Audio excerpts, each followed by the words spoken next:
All right, YouTube, how you doing? Welcome back to the channel. It is Thursday, September 18th. We got a 10-game MLB slate to dive into in today's video. Like we always do, I'm going to dive into each and every one of these games. I'll give you my prediction on the side. I'll give you my prediction on the total. We'll talk about any other plays like player props that we like within the game as well. But as always, guys, keep an eye down on the pinned comment of this video. That's where you'll find all of my final plays, so I'm actually rolling with myself.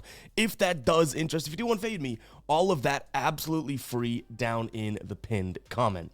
In terms of last night, we go 2-2, and based on how we, allotted the units there in terms of units risked, we ended up being plus or minus 0 units, literally 0.0. Yandy Diaz comes through. That was just a 0.15 unit play. Our biggest play of the night, Guardians Tigers first 5 under. That was a nice one.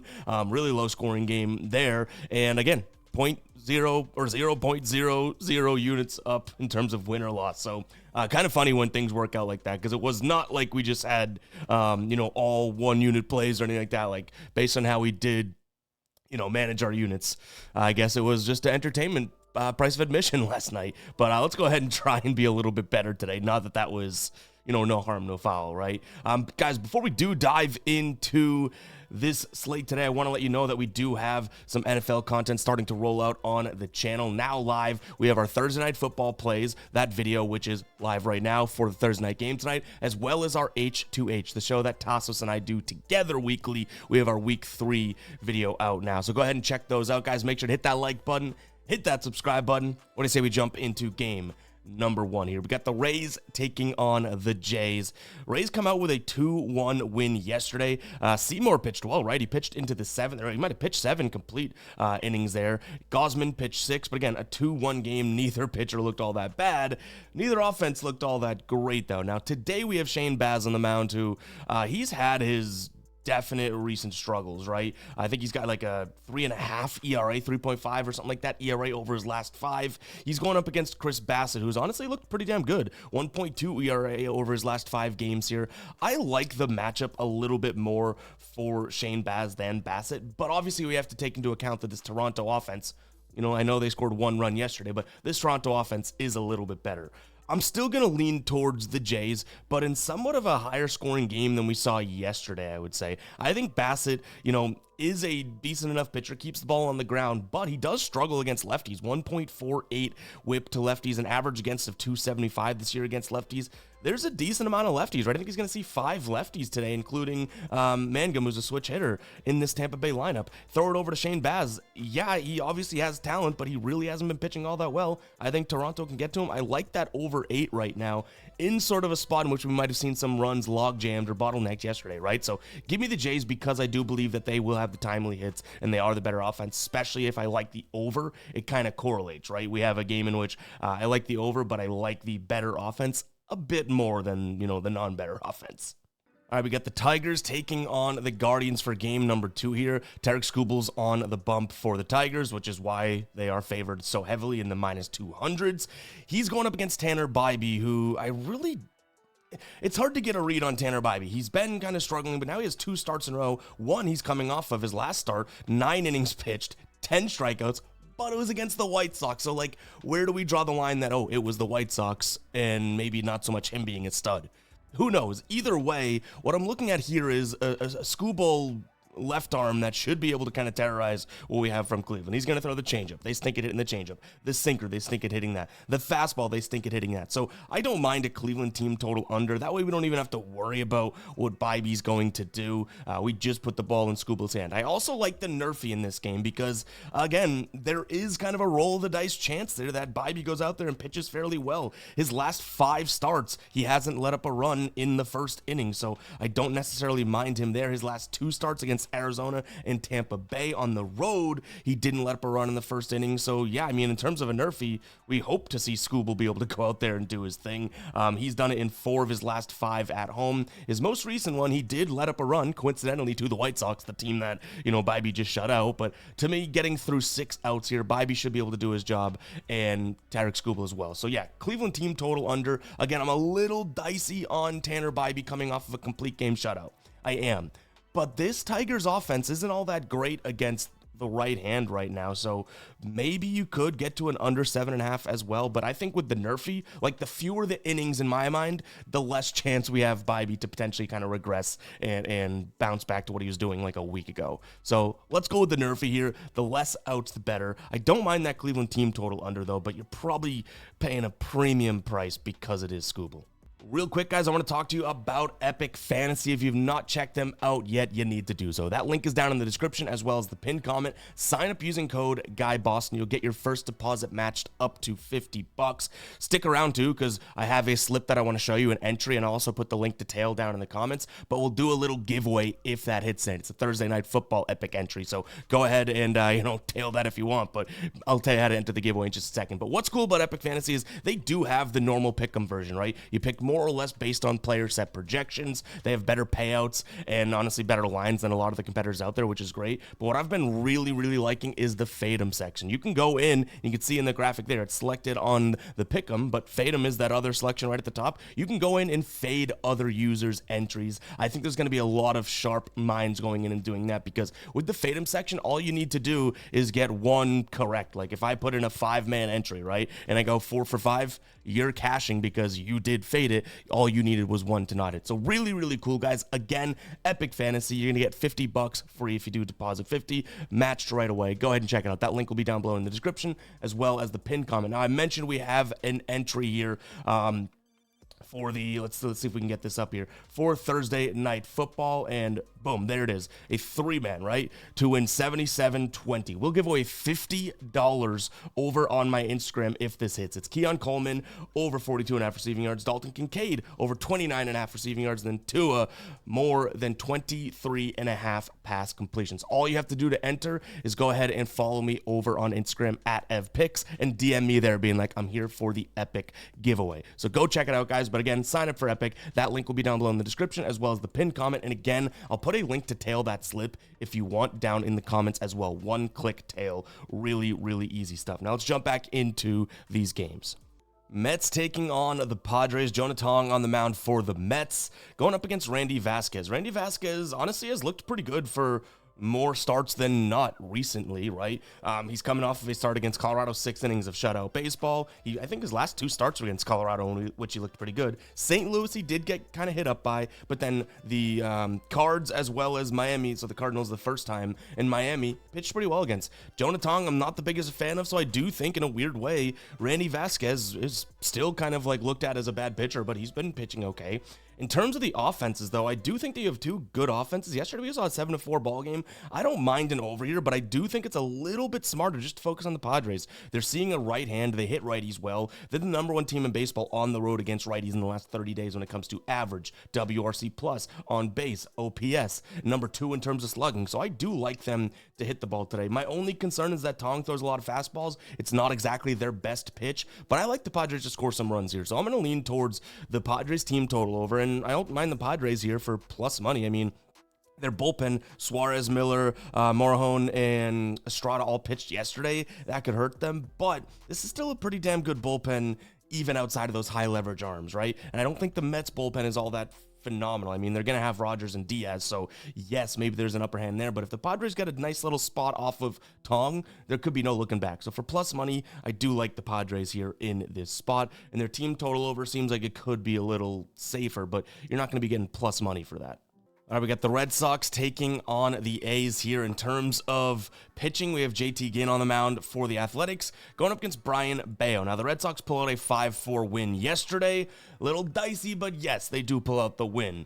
We're in the midst of sweating our Red Sox team total over now. Right now, I believe that they are 83-69, and we need 87 wins out of them.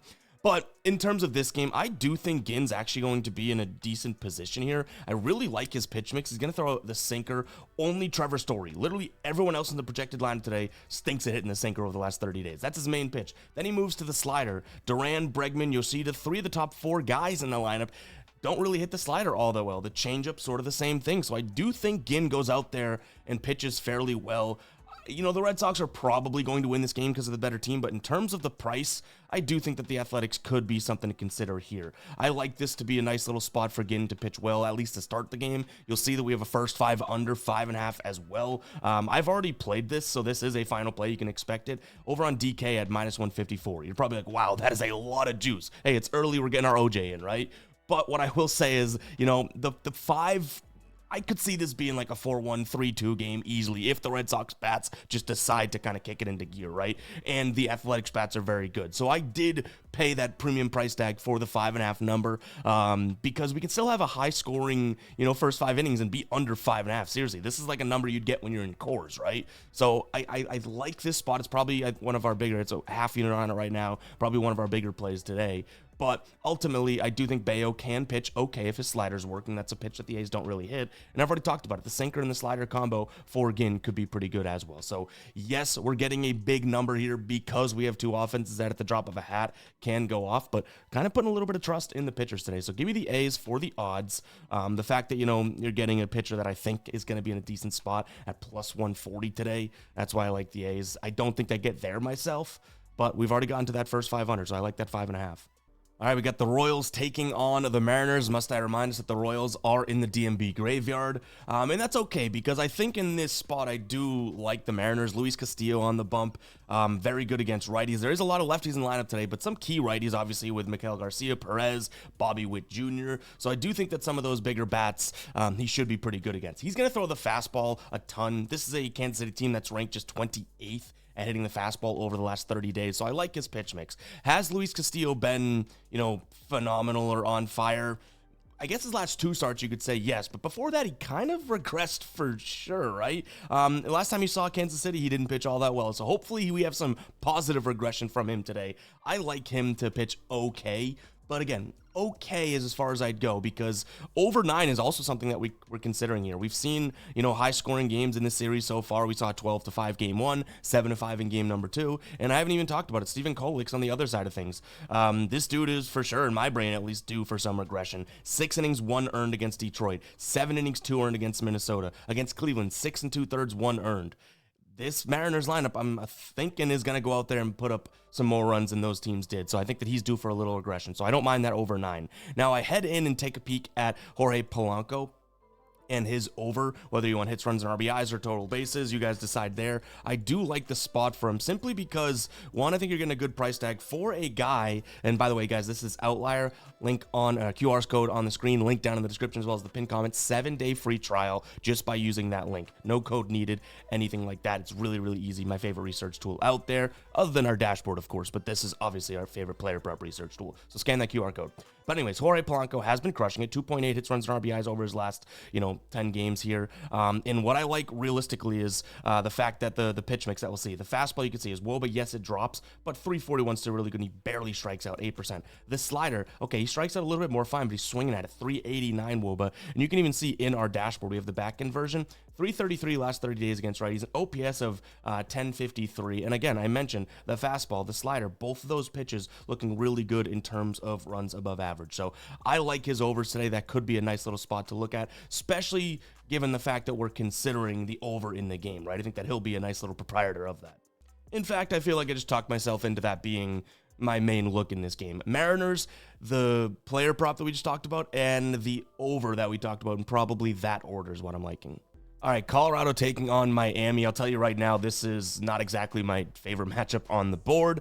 And we really didn't, last night and this morning, didn't spend too much time digging into it prior to recording. So I'll just throw the leans up here. Marlins, don't mind them. They have Alcantara on the mound going up against Tanner Gordon. The Marlins have been playing decent baseball. 7 of the last 10 games they've won. I don't love this Colorado offense against this pitch mix either. So sure, I'm going to take a peek at their team total under, but I don't mind the under 10.5. Yes, we're in cores, but it's going to be like 60 degrees, little chilly there. And Tanner Gordon's going to throw a bunch of fastballs and a bunch of sliders and a bunch of changeups.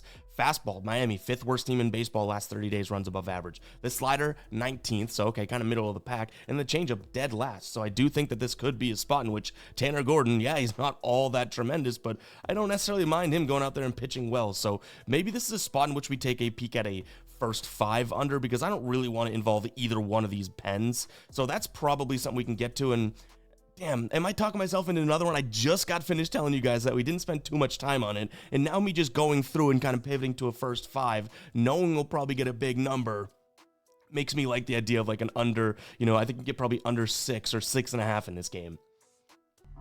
We might actually roll with that. I just got finished saying we didn't really look into this, and now we might have a final play. Am I crazy or what? All right, next up, we have the O's taking on the Yankees here in this spot. Max Fried on the bump going up against Cade Povich. So we have 2 lefties. I wonder which one's going to be a little bit better. Max Fried, honestly, has been pretty good. I think because he's so good, we're really critical of him, but still, a 1.4 ERA over his last 5 starts. He's averaging 6 strikeouts per game, pitching into the 7th inning plenty. Cade Povich, on the other hand, honestly hasn't been terrible, but I don't love his last couple starts here, one of which coming this year against the Yankees. 4 2/3, 2 home runs, 3 earned, 2 strikeouts, 2 walks. This Yankees squad isn't exactly like amazing at hitting lefties, but they do have, at least in terms of the last 30 days, the #1 ISO in terms of isolated power against lefties in the league, and slugging their #4. So I do think that they should be able to put up some runs against Povich. So I'm going to lean towards the Yankees team total over. I also don't mind Ahmed Rosario's over. He just came back from, I think it was a 15-day. Whatever. Either way, he just came back, and he had a nice game, obviously, 2 days ago, or actually, I think he played like 2 or 3 days ago, right? And he had a home run in his first game back after, a couple weeks out of there. I like him in terms of the pitch mix here. We're going to see fastball, curveball, changeup, a pretty good pitch mix, but what I really like is the slider and the curve. You're going to get that, right around 35% of the time from Cade Povich, and he's a lefty. I think Rosario should be pretty good. He's got 1,000 OPS last 30 days, obviously limited sample size because he was out, and then 357 average against lefties last 30 days. So I think it could be a good spot for him. We have a 7.6 out of 10 rating in terms of pitch mix rating on our model today. So yeah, kind of like him, but Yankees team total over is probably something to consider, but we're paying a pretty hefty tax for that if we do want to roll with it. Reds taking on the Cubs. This is one that I've honestly kind of gone back and forth on. We have Hunter Green on the bump for the Reds, coming off a start in which he probably wants to get back. He had looked good since coming back, and that wasn't all that great. He went up against the Athletics, 2 1/3 pitched, 5 earned, 2 home runs, just 3 strikeouts, 4 walks. Not all that great, right? Going up against Colin Rea, who kind of has been consistently meh for like, a little while now, last 3 or 4 starts. I do like the idea of the Reds putting up somewhat of a fight in this one because of Hunter Green, but I almost think that neither one of these offenses is all that trustworthy. I mean, yes, the Cubs have given you, a consistent 3-4 runs. They did an 8-run game in their last game, but to me, I still think that both the pitchers might be like the better spots in this game compared to the offense. So I'm going to lean Cubs because they have been playing really good baseball. 7 of the last 10 games. They're coming off of winning, I think it's 7 of their last 8, to be honest. So yeah, really good. And you're getting a really nice little price tag behind them. Kind of makes me want to lean their direction, right? They're playing better baseball. Do they have the pitching advantage? No. I do think that, if this is somewhat of a low-scoring game, the Cubs can be the better small ball, So I'm going to lean towards the Cubs as well as the first 5 under. And then one player prop that I don't have on the screen here is Moises Ballesteros. I think I nailed that pronunciation. Him to get a hit. You can get it right now for -146. I love his pitch mix. In terms of our model, we have him at a 9.1 pitch mix rating. Obviously, he's not going to have the biggest of sample sizes here, but he is absolutely seeing the ball. And again, he's hitting pretty much every pitch that he sees. So for -146 for a guy to get a hit that has been absolutely crushing it lately, it might be something to consider. A nice little sprinkle, and quarter unit play or something like that. In his last 8 games, he has 1, 2, 3, 4, 5, 6, 7, 8, 9, 10, 11 hits over his last 8 games. Now, he just came back up, I want to say, like a month ago or something. So that's worth noting. But again, could be a good spot to consider him. Our model loves it, and he's been trending in the right direction for certain. All right, we got the Brew Crew taking on the Angels. I do like, I'll just toss the screens up early here. I like the Brewers and the team total under for the Angels. Both of those, you're paying a decent amount of juice, but if you throw those into maybe a same game parlay together or something like that, we could be looking good here. I mean, Quinn Priester's looked very good. 1.4 ERA over his last 5 games, and I do like the Brewers' offense at least, right? They're coming off of scoring 9 runs in both of the first 2 games of the series. Now, could you, in theory, think about the sweep potential and maybe, it's really hard to sweep a team? Sure, but, if every game's in a vacuum, I think that this is a decent spot, a decent enough spot, I should say, for the Brewers. But what do we know, right? We liked Jose Soriano to some degree yesterday, and how'd that work out? I just like his sinker and him keeping the ball low. But, again, this would probably be somewhat of a parlay, same game parlay together, because both of these plays, Brewers on the money line as well as the team total under for the Angels, if it's at 4.5, very much juiced right now. So yeah, I guess I should have put like a plus sign because these would be kind of going together. In terms of who's on the mound, I didn't even talk about it for the Angels. Kikuchi struggles on the road. His Brewers team can hit lefties pretty well. They hit the slider okay, the fastball okay. They're a good offense, right? So they should be able to hit his pitches, other than the curveball. The curveball could be a good pitch from today, but he only throws that 15% of the time, right? And then obviously if we get to the bullpen, I do like the Brewers against this Angels bullpen, one of the worst in baseball. So quick one there, but yeah, I'd say somewhat of a parlay between the Brewers and Angels team total under. All right, last game up, but certainly not least, we got the Dodgers taking on the Giants. They played, about, what was it, a week ago or something like that, and Dodgers end up taking that one 2-1 in the series. Dodgers coming off of a losing series against Philadelphia, but they do remain at home here. They're playing good baseball beforehand. San Francisco really hasn't looked all that great. They lost that series to the Dodgers, then they lost that series to the Diamondbacks. Logan Webb is on the bump, so that gives them a little bit of confidence here, I would think, into this spot.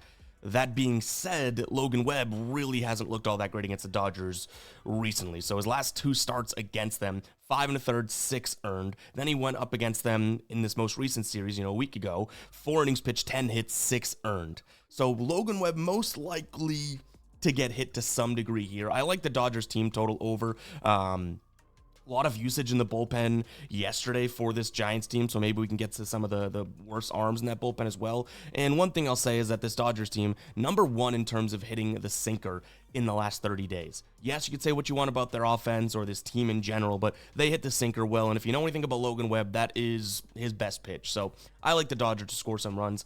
I'll say this, though, like in terms of how we sense regression sometime or spot it, Logan Webb is due to pitch well against the Dodgers at some point, right? He's seen them plenty, hasn't looked all that great, so it's like in the last couple starts. So there is a level, in my brain that's like, well, maybe he's learned a thing or two and seen a thing or two over the last couple starts, right?